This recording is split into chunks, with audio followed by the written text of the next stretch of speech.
Swayam Prabha. Digital India. Educated India.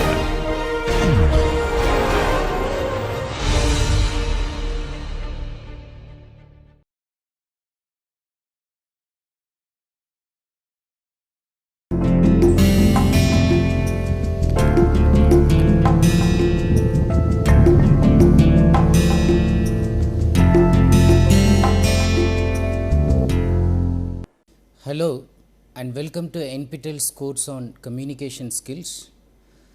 Now we are on module number 3 and lecture number 3 on non-verbal communication. This is the third lecture on non-verbal communication, and this time we are going to focus particularly on body language and proxemics. I'll tell you what these terms mean just in a few minutes. Overall, in the past two lectures and in the lecture that's continuing now and the lectures which are going to come, overall in this module, what are you going to learn about? You will learn about non-verbal communication, its definition, its use, and how you can use this to your benefit. You will also try to understand body language and the importance of it. You will try to understand the functions of non-verbal communication, types of non-verbal communication, and applying this non-verbal communication especially in a professional context to gain a professional image. Now these are the general objectives in which we are going to deal with this. Now just to begin this lecture, let's go back to the origin of non-verbal behavior, non-verbal communication, how this study actually started. You will be interested to know that the beginnings of non-verbal communication actually started with ornithologists and biologists. Those people who are studying about birds and animals are the pioneers in trying to identify, trying to codify, trying to even understand the codes in terms of non-verbal communication. Biologists were first investigating body language in association to watching birds, in association to peculiarly noting their behavior, and this later followed by people who were interested in animals also, such as Charles Darwin, who wrote the famous The Expression of the Emotions in Man and Animals in 1872. Now this book in fact is a very pioneering study on body language.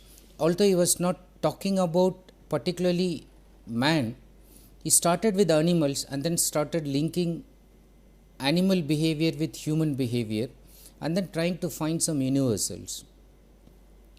Now this was followed by others like Eibelfeld, who wrote Love and Hate, Natural History of Behavior Patterns. They started understanding behavior in terms of patterning, in terms of certain universal givens, and then followed by Desmond Morris and the famous book The Naked Ape. All actually deal with animals, their behavior, and then they try to correlate the behavior with mankind, human beings. Now it leads us to the debate when they are saying that okay, it's of course with animals there are certain behaviors, and those behavior we can also see in human beings. We enter into a debate as whether this non-verbal communication, non-verbal behavior as such is something that is natural or something that can be nurtured, which means is it something that is given to us by God, something that is innate, or something that can be trained, cultivated as a civilized behavior. Now first let us look at the debate that says that it's nature. Now the debate that says that it's nature, or the people who think that it's something that is given, they think that it's in the genetic coding, okay, it's in the DNA itself. They say the way a person behaves in a particular situation, especially in a particular communicative situation, they say that the behavior shown by the human being is actually coded in the genetic makeup of the person. Now these people argue that it is heredity, it's inherited from forefathers, it's inherited from parents, grandparents, and then they say that it's innate, it's within. So no external thing can come and change it. So that's their argument. Now, accordingly, you have books published, you have a lot of illustrations to demonstrate this fact. We have the pioneering work done by Charles Darwin, which I discussed just before, and then the series that followed. Darwin's theories were propounded further by people like Desmond Morris. So, they all concur with the view that it's genetics, it's nature, along with Ekman and Friesen. So, these are pioneering people who think that it's natural, it's in the DNA, it's in genetics, and it has nothing to do with training somebody and changing it, because it is inherited, it's coming from the forefathers. Now, this is one thinking, and when we go by this thinking, there are some supporting evidences to go by this thinking, because certain things, certain emotions, certain way those emotions are being expressed by human beings are of course universal. Look at the fact, for example, things like narrowing of the eyes is universal and natural. Narrowing as against opening it widely. Now, in the Japanese comic, the famous manga, the heroes are wide-eyed. So, wide-eyed and innocent. So, when somebody is wide-eyed, open eyes indicates innocence, honesty, directness, straightforwardness, as against narrow-eyed, where the person is considered to be villain, criminal, conniving, manipulating, wily, wicked, and so on. When the eyes are narrow, they are literally and figuratively covering something, some kind of secret, or covering some innermost thoughts. When the eyes are wide open, they are just making that my heart is open, I am like an open book.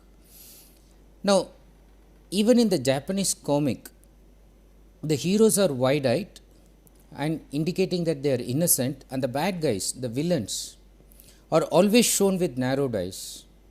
Now, this feature of indicating innocence using wide eyes and indicating wickedness or cunningness by using or showing narrowed eyes is something that is felt as a universal thing.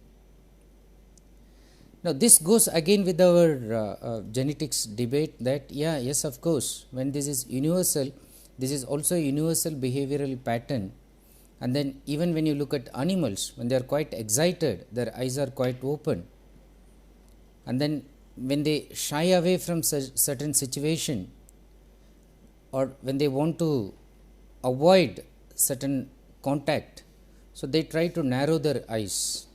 So, this proves the genetics debate that it is something that is inherent and something that is universal.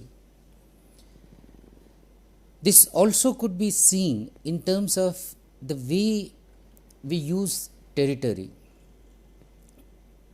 Although I will talk more about territory, use of space very soon, but just to use this as a kind of supporting evidence to the debate that it's of course nature that's giving the non-verbal behavior in human beings.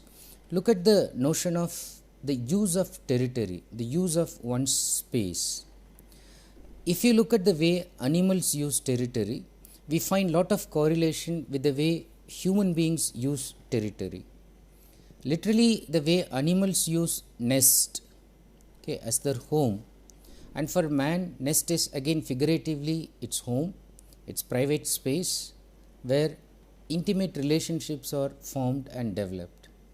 Now, on the other hand, both human beings as well as animals do not entertain strangers to encroach upon their private territories, be it nest or home. In case of animals, they may be frightened if they are weak, or they may become aggressive if they are strong. And same thing goes with the man. Somebody knocking at a door when a very personal, private discussion is going on at home, the man decides whether to open the door or just not to do that, or even when he opens it is very curt and let's say there is a seller outside wants to sell something, he doesn't even talk to him courteously, he just tells him he doesn't want and shuts the door. Aggressive, that I can't allow you to enter into my territory. Now, this notion of using territory is again supporting this argument that it is of course given by nature. The behavior, the non-verbal behavior is of course given by nature, and we also safeguard our private space just like the way birds and animals safeguard their private space. Even if it is a bird, okay, when you try to steal the egg from the bird, or when you go and touch the small ones, it will become ferocious. It won't let you touch the small ones. Now, when that is the case, when we see a similar kind of behavior in human beings, we go with this theory that of course it is genetic, it is hereditary, and it is universal, and it is something that is natural. Now, this is well defined, but on the other hand, there are also people who believe that behavior is something that is cultivated, it is basically nurtured. Now, they are of the opinion that non-verbal communication is learnt, and the desired behavior, suppose you want to impress on somebody, so you know that if you smile, if you say namaste, if you show some polite mannerisms, the other person is most likely to be impressed. So, they say that the desired behavior can be cultivated. You can cultivate, you can train yourself to have that desired behavior. Now, who are these people? Particularly the anthropologists and then sociologists like Hall and Goffman. They think that no, it is not basically genetic, it is not that it is hereditary only, but you can also nurture, you can also cultivate certain behavior. So, they believe that using trained methods of educating oneself, we will be able to concur with this view that it is nurture. Now, this view is quite interesting for us in a professional situation, because we need to go by this theory that it is not hereditary, but it is nurture. Some of the desired behavior can of course be cultivated. There is also another thought apart from nature or nurture, as propounded by some communication theorists and psychologists like Mehrabian and E.T. Hall. Now, their thinking is that whatever behavior you show in a communicative situation, especially the non-verbal encoding and decoding that is happening in communicative situation, they say that it is just functional, and you can actually understand that from a functional perspective. So, basically they think that non-verbal communication is used to fulfill communication functions.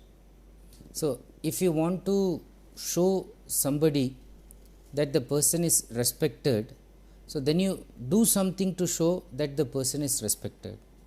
You may bow, you may say namaste, or you may shake hands. If you want to show some warmth, you do certain things. If you want to show that the person is not welcome, you don't show that on your face, you show a frown, you don't smile, you literally give a cold shoulder so that the person feels unwelcomed. So, you know that depending on the function, you can modify your behavior.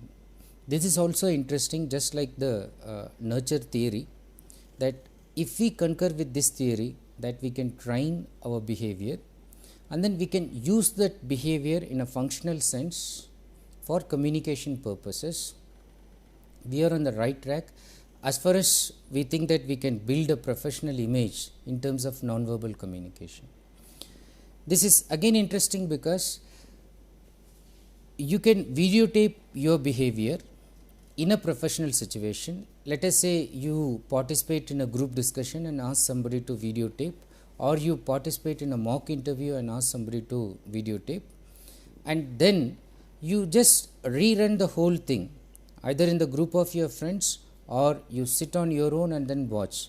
Now you can avoid or you can ask somebody to give feedback on the negative behavior, and you can keep on avoiding all those negative behavior in the next one. When you do that, that awareness and then that thinking that you should avoid is actually sort of cultivating a desired behavior in you, which you are learning it because of the functional use, because of the fact that you think that you can also nurture it. Now once again, just very quickly recollecting the types of nonverbal communication: facial expression on the top, and then kinesics, body movement and gesture. In fact, much has been spent these days just on body movement and gesture, so much so we equate nonverbal communication with body language. So kinesics is sometimes gaining much more prominence compared to all other types of nonverbal communication. So we spend more time on this, and more awareness is required in terms of kinesics compared to other ones. The next one is proxemics, that is the use of interpersonal space, the use of social space, the use of territory, etc. Oculesics is with relation to eye gaze, eye contact, minimizing, maximizing it. Haptics simply refers to touch. Chronemics is referring to the use of time, and paralinguistics refers to the vocal cues and even the use of silence. Now let's try to look at them briefly with some examples so that you can understand each of these types clearly and focus on the ones that you are lacking and enhance the ones you have already some idea of. For example, chronemics. So it's very important to know your time perception, and it's also very important to know the time perception prevailing in an organization. So if you have a different kind of time perception and then use accordingly, you may either go late or go early, and in both cases it may clash with the organizational style. So it's better to know the time perception from both sides. Now I'll get into the detail very soon. Let's start with kinesics, then I'll go to face. Now kinesics is, as I said, is body language. Why it is important? Why should we know about this? Watching people's actions can bring you a lot closer to the truth than merely listening to what they say. Watching people's actions can bring you a lot closer to the truth than merely listening to what they say. Remember the quote by Emerson. He also says a similar thing. He says that more than what I hear, I see what you try to tell me by what you do. Now the same thing is suggested here. When you look at the people's actions, they tell you the actual truth, and what they actually tell may sometimes be just a cover up. So the science of kinesthetics or body language can be very revealing. To put it in another manner, we can refer to body language as outward expressions of inner feelings. So most of the times when verbal communication tries to focus only on the feelings which are just expressed through mind, but the actual inner feelings are the ones which are expressed through facial expressions and body language. Now even look at some of the pictures which represent various things in terms of body language. Even when you look at some of the postures, you understand that the body often speaks more about us than words could ever do. Just by looking at a person, you know that the person is worried. You may know that the person is surprised or puzzled. You know that the person is ready, willing to discuss something. You know the person is frowning. You know the person may be in awe, or maybe the person is just praying or just complaining to the Lord or wondering why the God is doing something to him again and again and so on. Just by looking at the images, you are able to form some story, some narrative. Even if you look at something like this, in terms of body language, immediately you understand that okay, the person is trying to show that the person is fashionable, tattoo on the body, and then jeans, and then the position where it is indicating. So these things are also speaking so much. So communication is more than just what you say. Nonverbal communication speaks the loudest in this context. And as somebody said, your words tell me a story, but your body tells me the whole story. Words tell me a story, something it tells, but it's the body language that tells me the whole story. Now, definition of body language, it's a broad term for several forms of communication using body movements or gestures instead of or as a complement to sounds, verbal language, or other forms of communication. In turn, it is one category of para-language which describes all forms of human communication that are not language. Gesture is one part of body language and it varies from culture to culture, but it can be cultivated by modifying certain sociological behavior. What is gesture? Simply speaking, it's a movement of a limb or the body as an expression of thought or feeling. This is very important.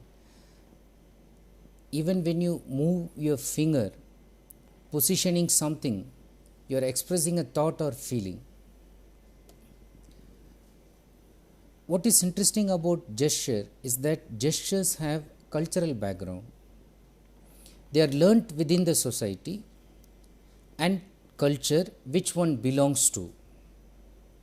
Gestures either accompany spoken language or stand alone in conveying a particular message.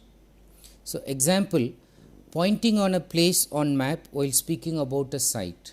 So, the person is speaking and then there is a map and the person is pointing on the map while speaking, indicating what he is talking about, showing on the site. Okay. Now, he is actually using that as a kind of complement, accompaniment to spoken language, but gesture can also be used sometimes without even any spoken language. When you, for instance, point your finger at somebody, asking somebody to come. Now, at the same time, we should also realize that some of the gestures are considered impolite. For example, if somebody is of higher position and if you ask the person to come just indicating like this, you are very rude, impolite. Same thing goes with mood, emotion, which are expressed in terms of body language. Even tone of voice is also getting expressed in terms of body language and facial expressions. Look at various moods that I have tried to put here. So, you can show that you are happy, you are in overjoyed mood, you are also very sorrowful, excitement or puzzle or surprise, again some kind of disturbance, and then you are annoyed, so you cry. Sometimes you are just feeling sleepy, sometimes you are just trying to be aggressive, bossy, and so on. Now, as far as developing a professional image of body language is concerned, there is one interesting aspect of body language which we need to focus on, and that is body language in terms of voluntary and involuntary expressions. Or we can talk about voluntary body language or involuntary body language. Now, what is the basic difference? Voluntary body language, it refers to movement, gestures and poses intentionally made by the person, such as smiling, shaking hands and imitating actions. So, when it is voluntary, the person is intentionally showing some kind of expression. So, just to make the other person feel comfortable, the person smiles, greets, shakes hand, or even sometimes mirrors the gesture of the other person to make the other person feel comfortable. Now, here the intention is clear, objective is known to the person, so it is voluntary. Now, in this case, there is always this realization of what is being communicated. The person knows what he is doing. Nothing is happening without the person's knowledge. But this is less commonly discussed because it seems unproblematic. Most of the times when you go and pay huge amount of money to rectify your non-verbal behavior, the non-verbal behaviorist or the person who is conducting that kind of course will be more interested in identifying your involuntary body language and then suggesting modifications on those aspects of your body language. Generally, the voluntary one is ignored because it's not at all problematic, or compared to involuntary, it's less problematic. It can apply to many types of soundless communication. For example, formalized gestures. So, all the formalized gestures, even sometimes formal hugging, formal patting.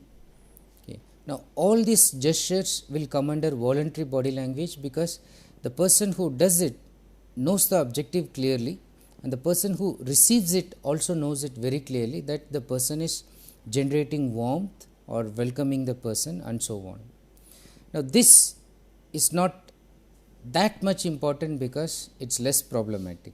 Now, what is important or much more important is the involuntary body language, the involuntary dimension of body language.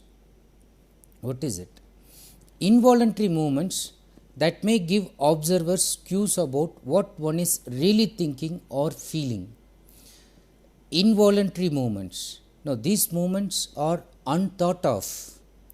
Let us say while talking to you, I am suddenly taking my hand and then doing something with my collar button.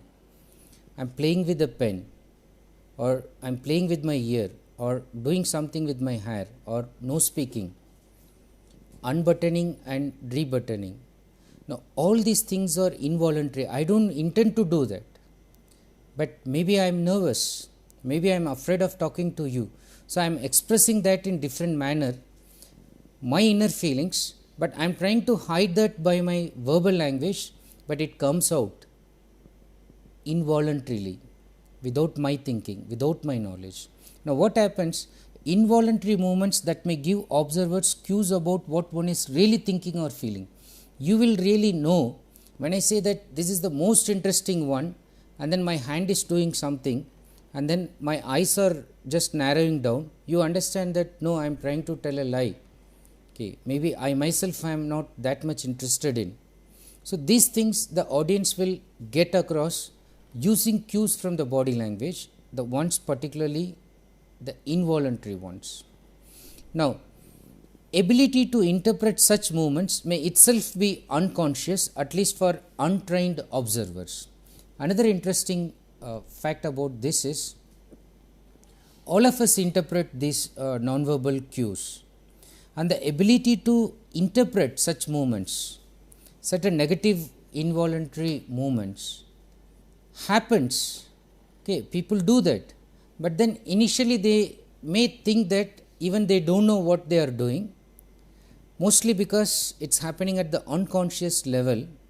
By looking at it, they unconsciously understand certain things, and they also know that they are not that trained, and at least for untrained observers, generally these are found to be slightly difficult ones, although the unconscious mind will start registering the cues, and they may also make the correct interpretation.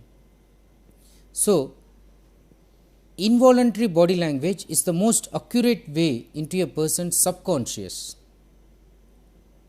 Not only the inner feelings, but also the innermost mind, the subconscious.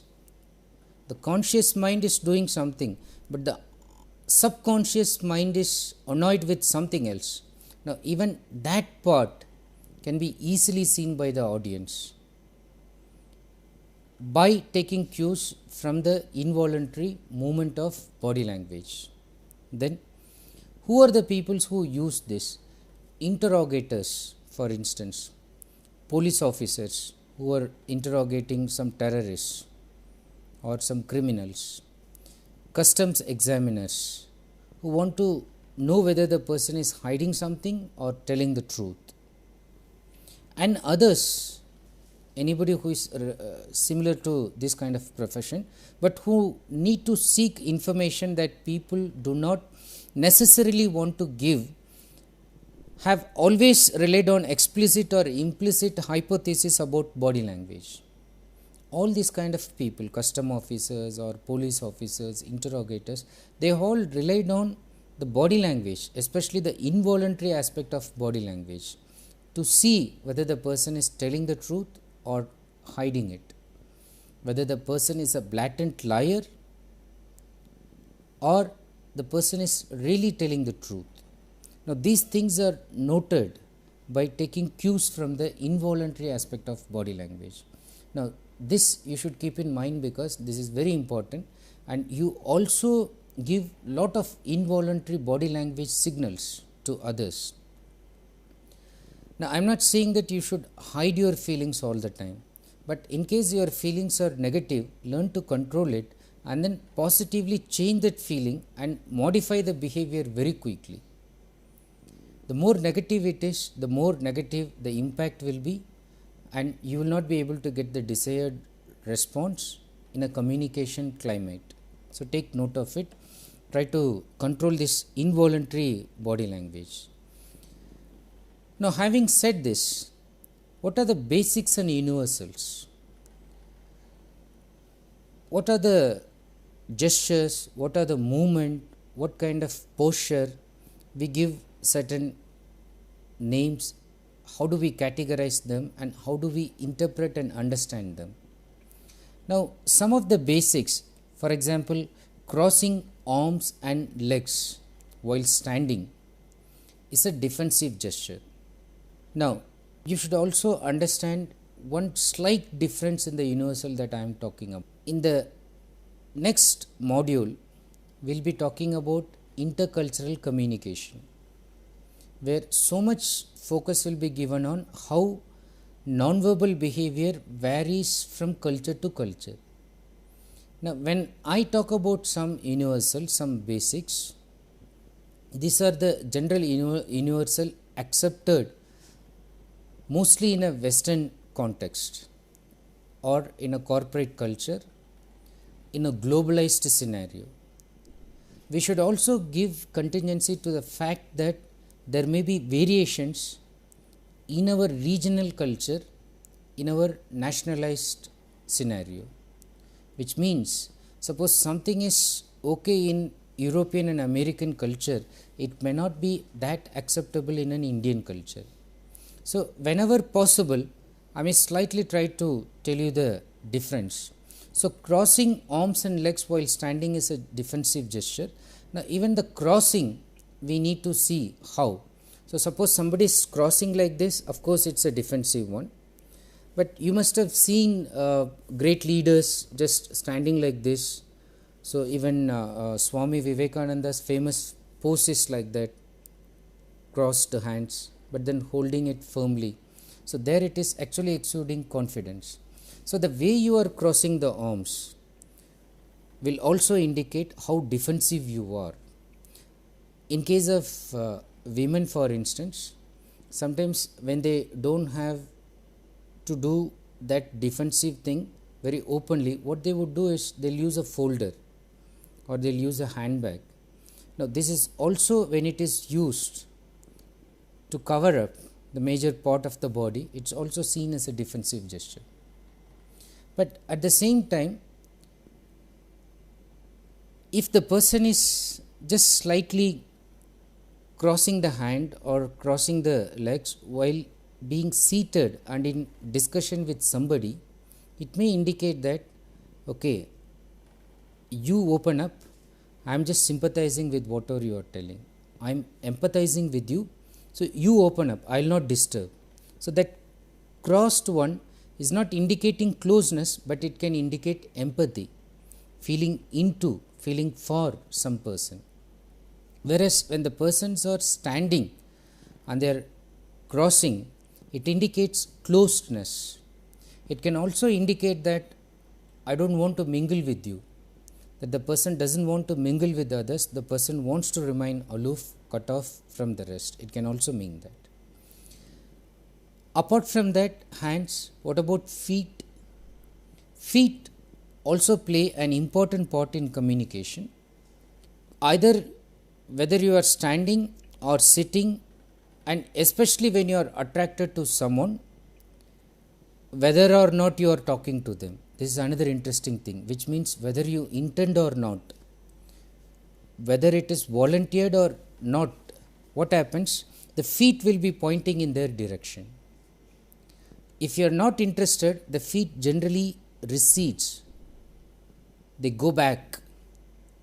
If you are interested partially, again maybe one foot may be slightly pointing towards that person's direction. So the movement, the position of the feet will also indicate whether you are interested in a particular person or not. In terms of attraction, this again to be seen in combination with feet positioning, feet movement. Generally, it is said that if men are attracted to someone, they occasionally play with one of their ear lobes. Okay, so just to indicate that they are interested in someone. In case of women, there are different gestures. They say that they may play with the lock of hair, or continually tuck their hair behind their ears, or sometimes even they put the hair on the front instead of putting it on the back. So this any frontal display can indicate that the person is attracted, just like the feet protruding towards the person. Any even putting the hair on the front can indicate that the person is attracted actually.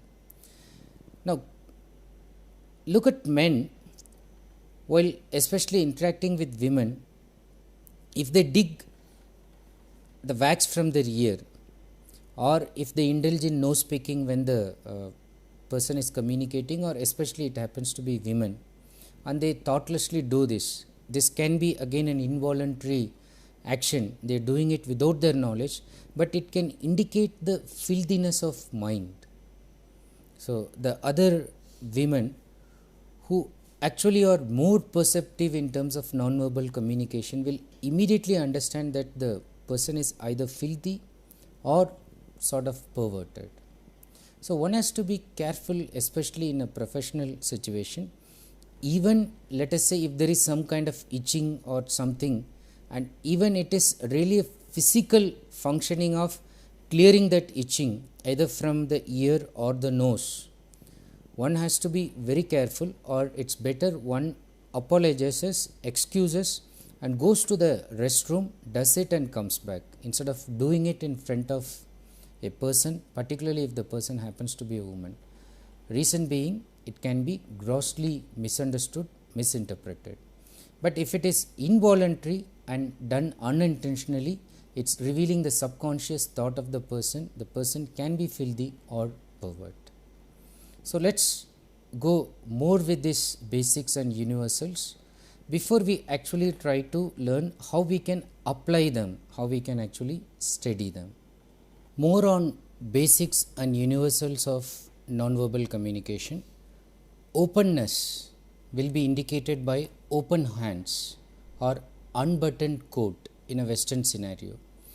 Defensiveness will be indicated by crossed arms, sideways glance, that's not maintaining direct eye contact but looking at the sideways and trying to maintain a glance, touching or rubbing the nose, rubbing eyes, buttoning the coat or buttoned coat, drawing away, not just getting close. Insecurity is also seen when somebody is trying to pinch the flesh while talking, taking the pen and chewing even while listening or talking, thumb over thumb, biting fingernail in interaction, cooperation, that somebody is interested in working with somebody else and helping the person to achieve a goal. Now this is shown generally in the upper body in sprinter's position, as if the person is about to sprint, run quickly. So, in that position, the person is showing his inclination towards helping somebody. Open hands again is indicating I am willing to cooperate.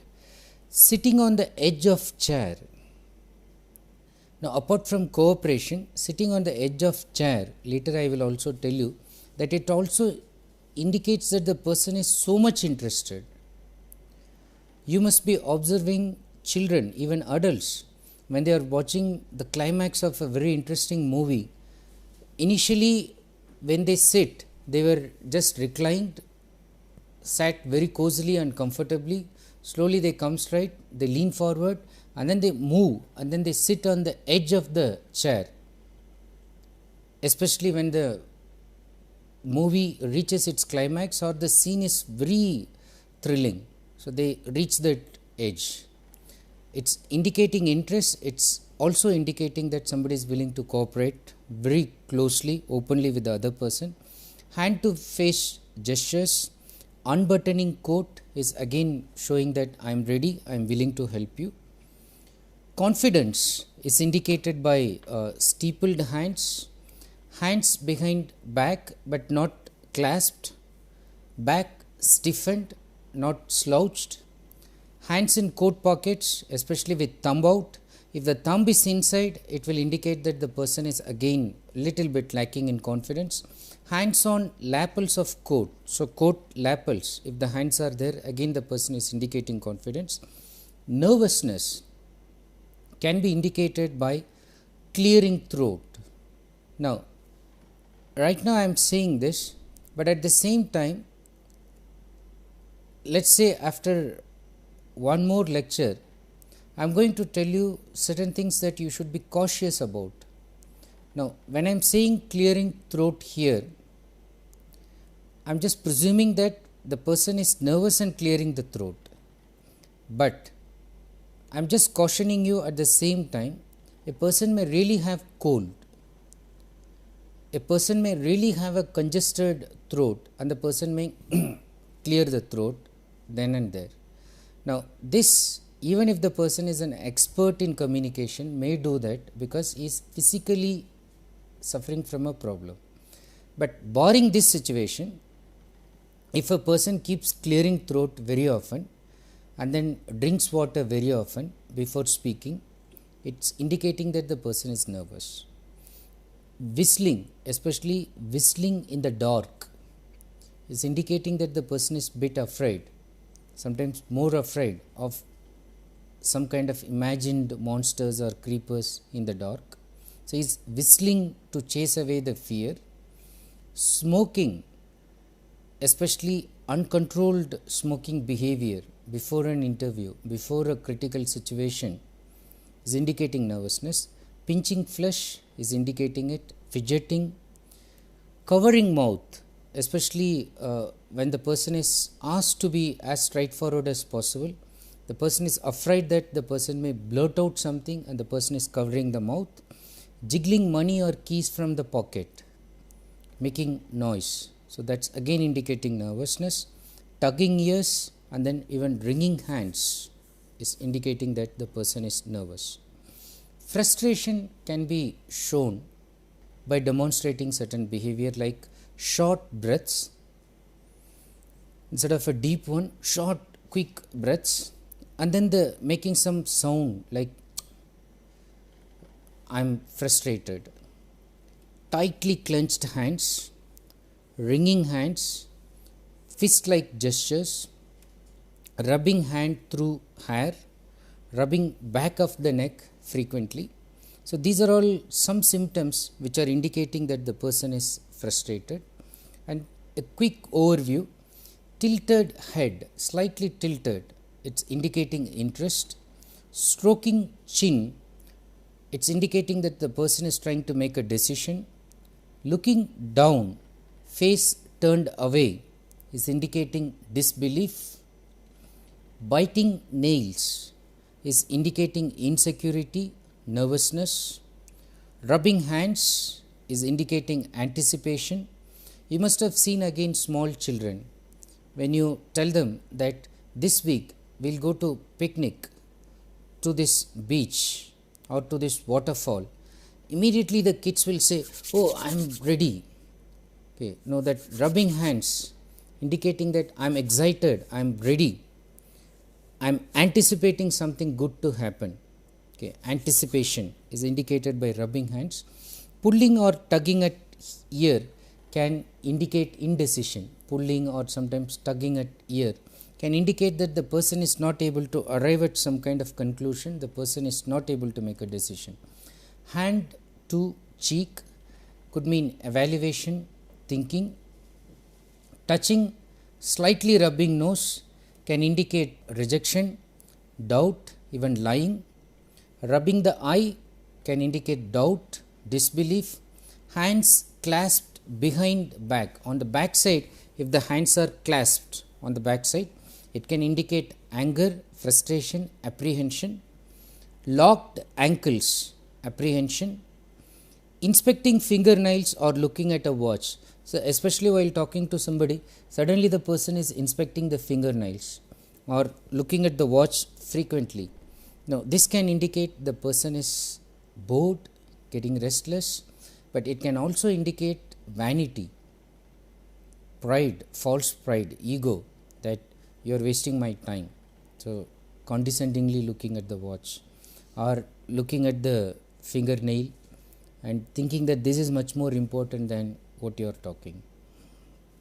Head resting in hand, eyes downcast will again clearly indicate boredom. If the walk is brisk and erect, it indicates confidence, and the opposite, if the walk is slow and slouched, shoulders drooped down, it indicates lack of confidence, even frustration. Standing with hands on hips, so hands on hips can indicate readiness, but depending on the intention, mood of the person, it can also indicate aggression, show that the person is aggressive. Sitting with legs crossed, foot kicking slightly can indicate boredom. That is why one has to control the foot movement. If it is kicking slightly when the person is bored, it is indicating that also. So, one has to be careful. Sitting with legs apart is open, relaxed. Remember, if it is crossed, it is indicating the person is closed and not that relaxed also, wants to be away or hide something. Arms crossed on chest, defensiveness. Walking with hands in pockets, especially completely inside the pockets, and shoulders hunched. So, it can indicate dejection, that the person is feeling quite rejected. At the same time, if the person is sitting with hands clasped behind head, legs crossed, so this can indicate confidence or superiority. Open palm, sincerity, openness, innocence. Pinching bridge of nose, eyes closed, can indicate negative evaluation, especially somebody has submitted something to the boss and the boss is just pinching the nose and with the eyes closed, it can indicate that the boss is evaluating it in a negative manner, is not giving a positive consideration towards it. Tapping or drumming fingers, using the fingers, if somebody is tapping or drumming, so it is indicating impatience, that the person is getting restless. Steepling fingers, authority. Patting, fondling, rubbing hair, lack of self-confidence or insecurity. Now, just let us make a pause and look at some universals. Now, these are pictures which are available on the internet about certain things which are in French culture. Okay. And it says that this one French lady indicating that if you want to indicate that someone is crazy, so one, you tap your index finger on your forehead. So, you just tap it and indicate that the person is crazy. Now, you will also understand, although it is shown that it is in French culture, you also find that this is something normal in most of the other culture, even in Indian culture. So, when you do this, you indicate that something is wrong with the brain, something is wrong with this person, he is crazy, he is a nut. Now, look at the other gesture, pointing your finger at your forehead and turn it like a screwdriver. So, if you use it and turn it like a screwdriver, so you also indicate literally that the nut has gone loose, is loose, gone crazy. Now, this is again a universal kind of gesture. Okay. This is again, apart from culture, this is also commonly felt in other cultures. Now, coming to the face, so much so about general body language, use of gestures to indicate certain things. Let us look at the face. As I told you before, face is the most powerful channel of non-verbal communication. Why face is the most powerful one? Because even if you miss sometimes looking at the movement of the feet, looking at legs, looking at the position of the body, you always note the face. Then also face has eyes. So, you understand so much by eye contact, you understand so much by the open eyes, narrowed eyes. You also have nose and you see what the hand does to the nose. You also have ears and what the hand does to the ears can indicate something negative also. You also see the mouth and how smile is coming, how the tone is coming out, what way certain things are being expressed. You all observe all these things. So, what we actually do when we use face for communication, we actually indulge in a kind of encoding decoding process. What we do is we encode some of our thoughts, feelings on certain facial expressions, and we generate those expressions and communicate those thoughts. Okay, I am happy, I smile. I am annoyed, I am angry, I frown. Okay, and so on. Now, we also decode. When we are encoding and sending it, simultaneously we are also decoding the expressions of the other person, and also we are trying to decode the innermost thoughts of the other person, and we are simultaneously involved in this encoding decoding process using face particularly. So, that is why looking at the face itself we modify our own action. Even in the most simple interaction, what we do is we focus on face.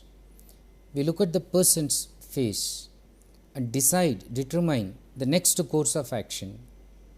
If the person is showing boredom, we realize that either we should change our communication strategy or we should stop the communication act itself. So, face gives clues to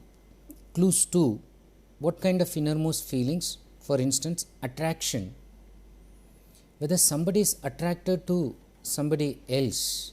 Now, the person looks at the face of the other person so frequently, the eyes are fixed, the eyes are wide open, the person is not able to control looking at the other person.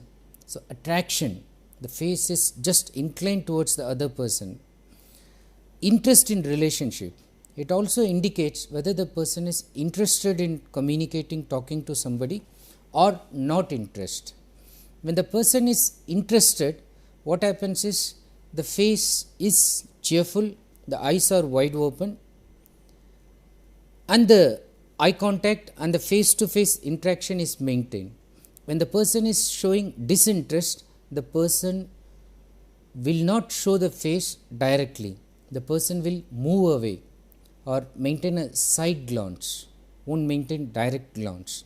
So, interest, disinterest, and then display of emotions. I am going to talk about some universal emotions, but let us look at some of the emotions like I am happy, I am unhappy, I am irritated, I am annoyed, I am getting angry, okay, I am warning you, I am afraid. Now, we express all these things just through the face. Identity, I am a professor, I am a doctor, I am sophisticated, I am not cultured, I am a freak, I am a saint, and so on.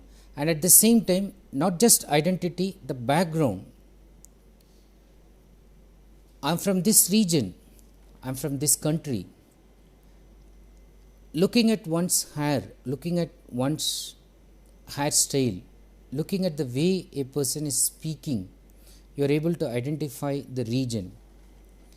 The moment the person uses some facial expression and adds a verbal component to it, you get everything about the person, identity, background, etc. Age of the person. Even if the person is talking on phone, sometimes you can assess the age.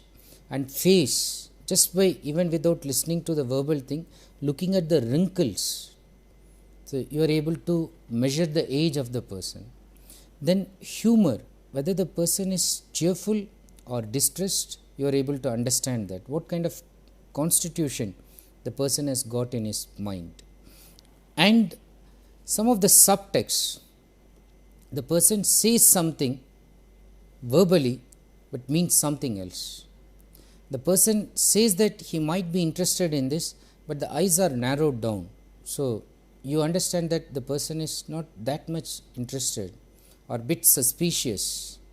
So the subtext that actually determines the meaning of what is being communicated, so that's also expressed through face.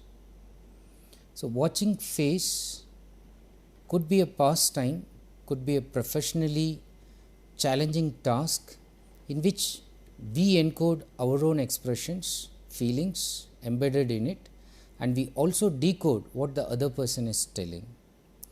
I'll conclude this part of the lecture with this note on face, facial expressions. We'll continue more with space, territory, touch, and all that in the coming lecture. So till then, just revise whatever I have told in the previous lecture and then continue with this one. In this one particularly, we have focused more on body language, and I would suggest that now you start looking at the whole environment, looking at the people around in terms of nonverbal behavior. Sometimes just switch off or put your TV on mute and just look at the behavior and see whether you are able to get the story looking at the behavior.